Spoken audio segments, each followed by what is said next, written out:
मागील 164व्या वचनामध्ये आपण बघितलं, अविधी तो पुरुष धर्मापासून जाय, तर मग या अविद्येचा संचार कसा होतो, कशामुळे होतो.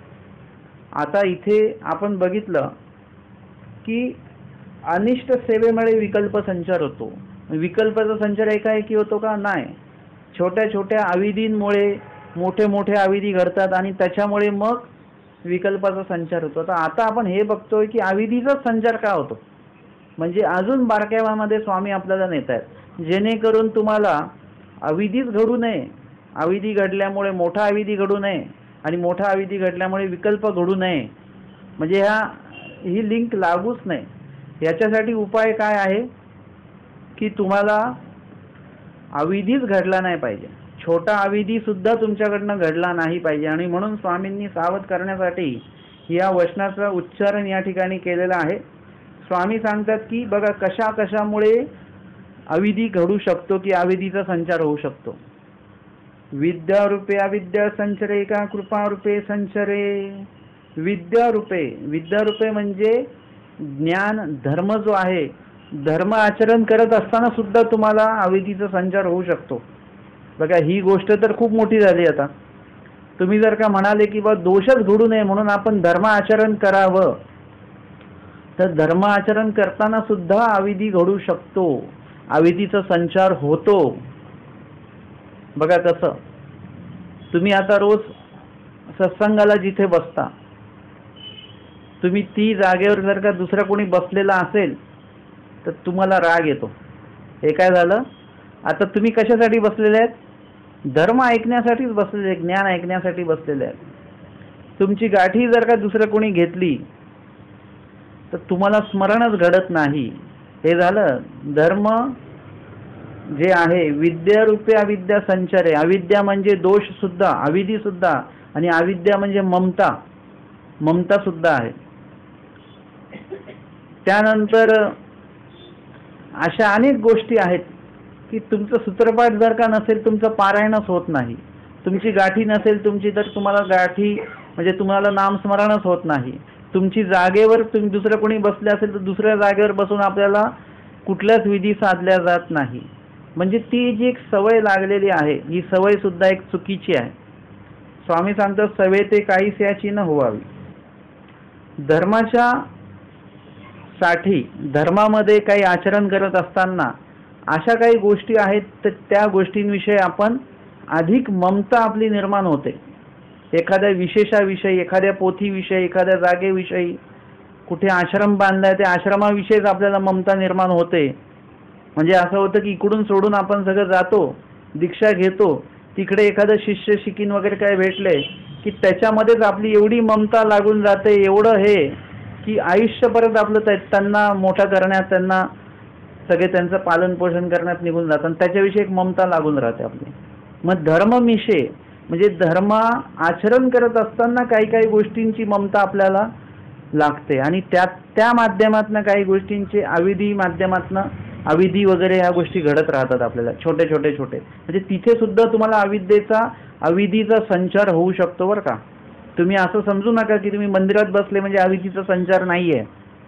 प्रत्येक आपण आता हात सोळे करायला गेलो की आपण लक्षात ठेव भिंतीला टेकून बसायचं आहे, तेवढं तिकडे दुसरे कोणी बसले की आपल्या थोडंसं अंतरामध्ये थोडंसं हे होतं, अस्वस्थता निर्माण होते. ही सुद्धा एक अविधीच आहे. ती छोट्या गोष्टी आहेत एकदम आहेत. तर तुम्ही काय केलं पाहिजे की धर्म आचरण असताना सुद्धा आपण या गोष्टीचं लक्ष दिल्या गेलं पाहिजे. भिक्षेमध्ये आहात तर भिक्षेमध्ये जर चांगले पदार्थ आले तर ते समोरच्याला देता आले पाहिजेत. त्या पदार्थांविषयी ममता असता कामा नये. जे काही चांगलं म्हणून आहे ते आपण सुद्धा स्वीकारावं आणि दुसऱ्याला सुद्धा ते द्यावं. स्वामींनी सांगितलं की धर्माधर दीजे, हे सगळ्यांना धर्म घडवा. तुम्ही जर का म्हणाले की नाही मला एकट्यालाच फक्त सूत्रपाठ आलं पाहिजे, दुसऱ्यांना सांगायचंच नाही की आज पोथी आहे म्हणून, किंवा दुसऱ्यांना तयार सुद्धा नाही करायचं की पोथीला चला म्हणून, का? कारण की मग त्याला सुद्धा ज्ञान होईल आणि मला सुद्धा ज्ञान होईल. मग मलाच झालं पाहिजे फक्त ज्ञान. आता मला ज्ञान झालं पाहिजे हा विचार खूप चांगला आहे, पण मलाच ज्ञान झालं पाहिजे, तर हा विचार खूप वाईट आहे.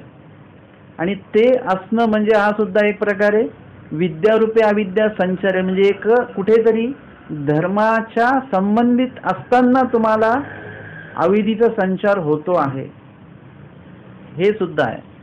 किंवा त्या गोष्टींविषयी तुम्हाला वेगळ्या पद्धतीची दोषरूप ममता लागते आहे, हे सुद्धा एक प्रकारे चुकीचं आहे. आमच्या स्वामींनी अहिरदेशीच्या म्हातारीचा दृष्टांत सांगितला. म्हणजे ती अशी जी बाई आहे, म्हातारी बाई आहे, तिचं तिकडचं जे काही तिचं स्वतःचं रक्ताचे सगळे जे नातलग होते, नातं होतं, मुलं सुना नातू वगैरे, हे सगळे एक एक करून गतप्राण झाले, मेले सगळे. आणि मग ती एवढी दुःखी झाली ती म्हातारी. आता जिथे राहते आहे तिथले सगळे लोक, तिचे सगळे नातलग सरले, आता ती एकटीच राहिली. मग तिथे राहण्यापेक्षा आपली जागा बदलूया, जेणेकरून इथे राहिलं तर पुन्हा पुन्हा आठवण येत राहील. म्हणून ती दुसऱ्या ठिकाणी जाऊन राहू लागली. एका झाडाखाली तिने आपलं बस्तान मांडलं आणि ती राहायला लागली. आता त्या झाडाच्या बाजूलाच एक दुसरं झोपडं होतं, त्याच्यामध्ये दुसरे एक कुटुंब राहत होतं. त्याची मुलं होती, पत्नी होती, तो होता, असं सगळं होतं. आणि ते जेव्हा मुलं खेळता खेळता त्या म्हातारीजवळ यायचे, तेव्हा ती म्हातारी काय करायची, त्यांना हाकलायची दूर. का? ममता लागू नये यांच्यामध्ये. आणि म्हणून ती त्यांना दूर हाकलायची, त्यांच्याकडे बघायची नाही, त्यांच्यात मिसळायची नाही. एक दिवशी काय झालं की त्या मुलांची जी आई आहे ती सरली. आता त्या मुलांना कोण खाऊ पिऊ घालणार वगैरे, त्या माणसाचंही कोणी नव्हतं. मग त्यांनी या म्हातारीला सांगितलं, आजी तुम्ही आता इथे दिवसभर इथे बसता तर माझ्या घरात बसा तुम्ही, मी दिवसभर कमवून आणेल, तुम्ही या पोरांना 2 घास करून घाला, आमचं कोण नाहीये काय नाहीये. मग ती पण म्हणाली जाऊ दे, आता हा पण आपल्या पोरासारखा आहे, नातवासारखे आहेत. आणि म्हणून ती फक्त म्हणाली की आता यांना बनवून द्यायचं फक्त, बस, अधिक ममता नको. पण हळूहळू काय झालं की त्या मुलांविषयी तिची ममता लागली आणि एक दिवशी त्या मुलांचा बाप मेला. आता त्याची जी मुलं आहेत, म्हणजे हिच्या नातवासारखी, ते हिच्याकडे आता हिचा सांभाळ करायला वेळ आली तिच्यावर. आणि मग हळूहळू ती मग कमवून आणायची, यांना करून घालायची. ह्यांच्याविषयी एवढी ममता लागली त्या मुलांविषयी, एक दिवशी ते मुलं सुद्धा मेली. मग स्वामी तिथे दृष्टांतामध्ये येतं, मग तिची दुःखासी पारावार नाही. म्हणजे एक प्रपंच, स्वतःचा रक्ताचा प्रपंच, तो सगळा मेला, त्या दुःखामध्ये ती बाहेर नाही पडते. दुसऱ्या प्रपंचाची ममता लागली आणि तो सुद्धा सगळा संपला. आणि काय झालं, त्याच्यामुळे काय झालेलं आहे की तिच्या दुःखाचे पारावार नाही. म्हणजे तिच्या दुःखाला आता मर्यादाच नाही राहिली, अतांग झालं तिचं दुःख. हे काय आहे, चांगलं कार्य करण्यासाठी ती गेली. आता हे जी काही अहिरदेशीच्या म्हातारीचा दृष्टांत आहे, हा आता आपण गोष्ट म्हणून जेव्हा स्वामींनी सांगितलेली आहे, तर त्याच्यामधलं हे वचनाचं जे पुढचं पद आहे की कृपारूपे अविद्या संचरे, या पदावर हा दृष्टांत बरोबर बसतो, कृपारूपे. पण याचा सिद्धांत घेत असताना जेव्हा आपण घेऊ, तेव्हा या वचनाचं जे काही पहिलं पद आहे ते पद आहे विद्यारूपी अविद्या संचरे, या पदावर ते सिद्धांत त्याचा बसणार आहे. विद्यारूपे म्हणजे तिन्ही. तसंच आहे की आपण काय केलं की आपण सगळं त्याग करण्याच्या माध्यमातून आपण सगळं काही करतो आहोत, परंतु त्याग करत असताना सुद्धा काही गोष्टींची ममता आपण लावून घेतो आहोत. तुम्ही प्रपंचात आहात आणि तुम्ही म्हणाले की आता मला प्रपंचातनं मन काढायचं आहे आणि बस आता आश्रमात आपल्याला जायचं आहे. मग आपण काय करतो, 8 दिवसासाठी आश्रमात जातो की 1 महिन्यासाठी आश्रमात जातो. तर आपण तिथे काय करतो, तिथे गेल्यानंतर आपण तिथे काहीतरी निर्माण करून ठेवतो, परत घरी येतो आणि मग परत जेव्हा जाणार असतो त्यावेळेस परत असं असतं की मी त्याच जागेवर बसणार. अजून आपण प्रपंच सोडलेला नाहीये, प्रपंच सोडण्याची पूर्ण तयारी झालेली आहे, पण तिकडे नवीन आपण काहीतरी जोडून ठेवतोय परत. हे काय आहे, दोषरूपी जेव्हा असेल ना, तेव्हा त्याच्यातनं तुम्हाला अविधीचा संचार होणार. तुम्ही ममता असू द्या किंवा एक तुमच्यामध्ये सवय असू द्या, पण ती पण कशी धर्मयुक्तच पाहिजे. त्याच्यामध्ये सुद्धा प्रमाणापेक्षा अधिक तुम्ही ते ममता असता कामा नये. ईश्वराची आवडी असली पाहिजे. एखादं वचन वाचताय तर त्यातनं ईश्वराची आवडी तुम्हाला निर्माण झाली पाहिजे. एखादा विधी करत असताना ईश्वराची आवडी त्याच्यामधनं असली पाहिजे. त्या पदार्थाची किंवा त्या वस्तूची किंवा त्या जागेची आवडी असता कामा नये. तुम्हा आवडीनावडीनं व्हावी. स्वामींनी एका याच्या वाक्यात सांगून टाकलेलं आहे. तुम्हाला आवडी असली पाहिजे फक्त ईश्वराची. भिक्षेला जात आहात तर चांगले पदार्थ भेटतील म्हणून नाही, तर ईश्वर भेटतील. विजनाला बसलेले आहात त्याच्यामध्ये ईश्वराला आठवता येईल म्हणून. आपण काहीतरी वाचन करतो ते ईश्वराने सांगितलंय म्हणून. म्हणजे सगळ्या गोष्टींसाठी ईश्वराला प्रमुख करून जेव्हा तुम्ही तेव्हा कराल त्यावेळी तुमची कशामध्येही ममता अधिकृपाने होता कामा नये. अशा छोट्या छोट्या गोष्टी आहेत. सिद्धांत आपला जो बसतो तो विद्यारूपे अविद्या संचरे यावर. आणि पुढे सांगितलेलं आहे की कृपारूपे संचरे, म्हणजे त्या अहिरदेशीच्या म्हातारीच्या ज्या दृष्टांताची जी काही कथा पूर्ण सांगितली, जो दृष्टांत सांगितलेला आहे, तर व्यावहारिक जे काही सांगितलेलं आहे त्याच्यामधनं आपल्याला कृपारूपे संचरे म्हणजे एखाद्याची कीव येते आपल्याला, आणि कीव आल्यामुळे आपण काय करतो, त्याला मदत करतो किंवा मदत करण्याची भावना निर्माण होते. हळूहळू त्याच्यामध्ये आपली ममता त्या व्यक्तीमध्ये लागते, त्या कुटुंबामध्ये लागते, आणि हळूहळू काय होतं की त्याच्यामुळे अविधीचा संचार व्हायला लागतो. थोडक्यात म्हणजे आपल्याला हे बघायचं आहे की कुठेही कुठलंही कार्य करत असताना एक तर ते दोषरूप असू नये, हे सगळ्यात पहिले लक्षात घ्या. ते गुणरूपी असावं. गुणरूपी करत असताना सुद्धा त्याच्यामध्ये धर्माचं प्राबल्य अधिक असलं पाहिजे. अधर्म त्याच्यामध्ये नसलाच पाहिजे.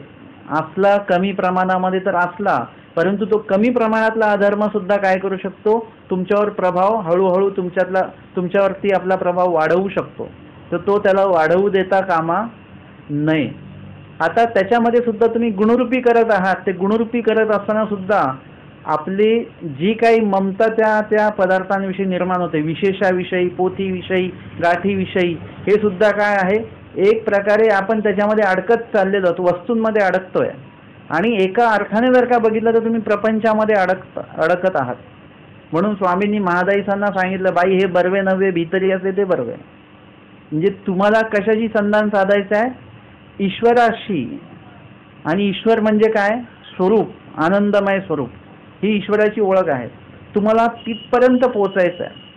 म्हणून इथे सांगितलं ना, विकार शून्य म्हणजे काय, जीव, देवता आणि प्रपंचा संदर्भात तुमची जी काय आवडी आहे ही शून्यच झाली पाहिजे तुमची. म्हणजेच तेव्हा तुम्ही कुठेतरी जाऊन ईश्वराच्या त्या आनंदमय स्वरूपाशी तुम्ही कुठलं तरी जोडल्या जाण्याची तो एक प्रवास जो आहे तो सुरू होणार आहे. त्याच्याशिवाय ते होणार नाही. म्हणून तुम्हाला इथे जेतुके सांगितलेलं आहे की सृष्टीमध्ये जेतुके जे काही दिसतंय आपल्याला ते सगळं काय आहे, भावरूप अविद्याचा एक प्रकार. सगळं जे पण काही दिसतंय तुम्हाला, प्रगट जे झालेलं आहे, व्यक्त जे झालेलं आहे, ते कधीतरी नासणार आहे. आणि त्याच्यावर जर का तुम्ही जर का ममता ठेवली, तुमचं जर का हे केलं, तुम्ही त्याच्यामध्ये जर का तुम्ही अडकत राहिले, तर एक दिवशी काय होणार आहे, ते सगळं संपणार आहे. आणि त्या संपणाऱ्या गोष्टीवर जर का तुम्ही तुमची मोहममता अडकवली तर तो पुढे कुठेतरी अविधीलाच ते कारणीभूत होऊ शकतं. आणि म्हणून आवडी जी असावी ती ईश्वराची आवडी असावी. म्हणजे इथल्या सगळ्या गोष्टी जरी संपल्या तरी पण तुमची आवडी कायम आहे. तुम्ही ईश्वराला तिकडे एक केलेलं आहे, त्यांच्या संबंधित ती आवडी ठेवलेली आहे. ईश्वराची एखादी वस्तू आहे आपल्याकडे, ती आहे तोपर्यंत आहे. ती जर का गेली तर तरी तुमच्यातला ईश्वर कुठे गेलेला आहे. स्वामींनी जे सांगितलं की हृदयगाम्य करायला सांगितलंय त्याचं कारणच ते आहे मुळामध्ये, आहे की नाही. माझं सूत्रपाठ म्हणून ममता आहे, परंतु ते सूत्र माझे आहेत हे आपल्याला कधीच वाटत नाही. माझं लीळा चरित्र, परंतु त्या लीळा त्यातल्या माझ्यासाठी आहेत अशी ममता आपल्यात कधी निर्माणच होत नाही. ती ममता निर्माण झाली पाहिजे. ती दोषरूप ममता नाहीये. हे सूत्र माझ्यासाठी आहेत ही जी काही ममता जडली पाहिजे, ती ममता जी आहे ती दोषरूप नाहीये. माझं सूत्रपाठ आहे ही ममता जी आहे ती दोषरूप आहे. म्हणजे बारकावा आहे की नाही याच्यामध्ये. तर अशा प्रकारच्या ज्या काही छोट्या छोट्या छोट्या छोट्या जे काही दोषरूपी ममता आहेत आणि गुणरूपी ममता आहेत, ह्याचंच वर्गीकरण आपल्याला करता आलं पाहिजे. आणि त्या ठिकाणी तुम्हाला स्वतःला गुंतवता आलं पाहिजे. गुणरूपाच्या ठिकाणी गुंतवा, दोषरूपाच्या ठिकाणी स्वतःला गुंतवू नका. नाहीतर काय आहे, नुकसानच नुकसान आहे. तो रस्ता जो आहे ना तुम्हाला वेगळ्या ठिकाणी घेऊन जाणार आहे. मग आपण धर्मासाठी म्हणून नसतो, आपण त्या ममतेमुळे आपण त्या व्यक्तीची बाजू घेतो. धर्मासाठी जर का बोलायचं झालं तर मग आपण बोलतो नाही बाबा आम्हाला काय बोलता येत नाही, म्हणजे लगेच आपण बाजूला होतो. अहो तुम्ही सत्याच्या बाजूने बोला, नाही बोलता येत. परंतु जर का रक्ताचा नातलग असेल तर तो खोटा जरी वागलेला असेल तरी आपण त्याच्या बाजूने उभे राहतो. का? कारण की मग तिथे त्याची खोटी बाजू पण आपण उचलून धरतो. का बरं? कारण की तिकडे ममता आहे ना आपली, सत्याच्या बाजूने, धर्माच्या बाजूने ममता नाहीये. ही ममता कुठेही असू शकते बरं का, दोषरूपी ममता. आपल्याला दोषरूपी ममतेच्या अधीन व्हायचं नाही, आपल्याला गुणरूपी ममतेच्या अधीन व्हायचं आहे, ज्याच्यामध्ये ईश्वराची आवडी आहे, ईश्वराचं म्हणीत आलेलं करण आहे, त्या गोष्टीची आपल्याला आवडी लागली पाहिजे, असं या वचनाच्या माध्यमातून आपण या ठिकाणी बोध घेऊ शकतो. अशा प्रकारे या ठिकाणी आपले 165 वचन या ठिकाणी झालेले आहेत. दंडवत हो.